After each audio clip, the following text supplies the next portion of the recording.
Types of different types of chemical reactions में आज हम बात करेंगे दो का, because they are just opposite to each other. So the first one is combination reaction. Combination reaction, as you can see, it says that two things will combine. इसका मतलब ये है कि A plus B will give me something called C. So A and B, two different entities, are combining to give me a different entity altogether, that is C. अब यहाँ पर जरा हम समझ लेते हैं. Here ये एक एलिमेंट हो सकता है, ये भी एक एलिमेंट हो सकता है, लेकिन हमारा जो C होगा और वो हमेशा कंपाउंड होगा. देन और क्या ऑप्शंस हैं? ये एलिमेंट हो सकता है, ये कंपाउंड हो सकता है, और ये हमारा कंपाउंड होगा. ये भी हो सकता है कि दो कंपाउंड होंगे, जैसे कि compound and it will once again give me compound. तो ये तीन केसेस पॉसिबल हैं समझने के लिए कॉम्बिनेशन रिएक्शन में. अब इसके एग्जांपल्स को जरा समझते हैं. चलिए, तो पहला एग्जांपल अगर मैं लेना चाहूँ फर्स्ट कैटेगरी का, जिसमें कि two different elements are combining to give me a compound, तो उसमें हम ऐसा समझ लें कि very simple, carbon is burning and इसी को ऑक्सीडेशन भी हम कहते हैं. तो ये हो जाएगा हमारा CO2. ये हो गया. इसमें और क्या केसेस आ सकते हैं, क्या एग्जांपल्स आ सकते हैं? We know hydrogen is an element, ये ऑक्सीजन के साथ कंबाइन होगा और हमें दे देगा H2O. देन थर्ड वन क्या हो सकता है? वो होगा hydrogen combining with chlorine to give hydrogen chloride. So these three cases are possible, three types. इसमें और भी टाइप्स हो सकते हैं, but we have taken three. So keep in mind कि इस तरह के कॉम्बिनेशन रिएक्शंस में हम क्या देख रहे हैं कि element they are combining with element and element to give me different compounds. ये हो गया. अब यहाँ पर एक चीज आप लोग कंफ्यूज मत कीजिएगा, ये रिएक्शंस बैलेंस्ड नहीं भी हो सकते हैं. जैसे कि लास्ट वन आप देख रहे हैं यहाँ पर, hydrogen plus chlorine is giving HCl. तो अगर इसे बैलेंस करना है तो I will put it 2 over here and it is balanced. अगर H2O2 का देखें तो इस जगह पे बैलेंस नहीं है, मैं यहाँ पर 2 लगाऊंगा और यहाँ पर 2 लगाऊंगा और ये हमारा बैलेंस हो जाए. सो दिस वे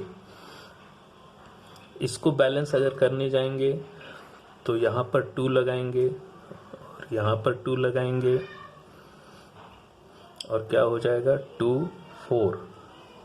ये 2 लगा दिया तो 4 हो गया, 2 कार्बन हो गया हमारा. तो इस तरीके से हम बैलेंसिंग को समझ सकते हैं. अभी एक बात और यहाँ पर देखें कि सेकंड कैटेगरी जो हमारा है, सेकंड कैटेगरी कौन सा है? Element combining with compound. Element combining with compound में बहुत ही साधारण सा है. We have the element as O2 and compound है हमारा carbon monoxide and it will give me CO2. ये हो गया. अभी थर्ड कैटेगरी में अगर हम जाएंगे तो वो देख रहे हैं कंपाउंड का, और उस जगह पर कंपाउंड के एग्जाम्पल्स को अगर हम समझना चाहें तो we can say that CaO, that is calcium oxide, इसको क्विकलाइम भी कहते हैं, plus H2O. It gives us calcium hydro oxide. आपने देखा एक कंपाउंड कैल्शियम ऑक्साइड, दूसरा compound water giving us calcium hydroxide. तो इस तरह से ये इसके एग्जाम्पल्स हो गए. Now let us shift our focus on the opposite side of it, and यहाँ पर हम डिकम्पोजिशन को समझेंगे. डिकम्पोजिशन रिएक्शंस में क्या होता है वो हम देखेंगे. So decomposition is just the reverse of it. तो हम कहेंगे कि A is breaking into B and C. A is breaking into B and C. ये हो गया हमारा decomposition type. Decomposition means breaking. Examples लेते हैं. एग्जाम्पल्स लेंगे तो हम यहां पर एग्जाम्पल्स में कल हमने एक एग्जाम्पल लिया था KClO3 का. ये था हमारा KCl plus O2 decomposition reaction. Then calcium carbonate will break into calcium oxide and CO2. Then we have AgBr. This is called as silver bromide. AgBr is silver bromide. It breaks into metallic silver and bromine, which is a liquid. Then we have H2O, water breaking into its components, that is H2 and O2. हाँ, यहाँ water के case में हम थोड़ा बाद में study करेंगे. इसे इलेक्ट्रोलिसिस होती है, इलेक्ट्रोलिसिस की जाती है इसकी. So these are the some examples of decomposition reaction. इन डिकम्पोजिशन रिएक्शन एक चीज हमें थोड़ा सा ख्याल रखना पड़ेगा कि ये जनरली एंडोथर्मिक होते हैं. Generally, not always, endothermic.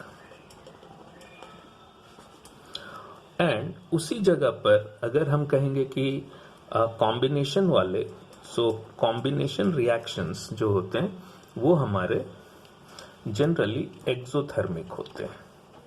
Exothermic, generally, not always, I mean to say. So these are the two categories we have dealt, and further we will take some more types. Thank you.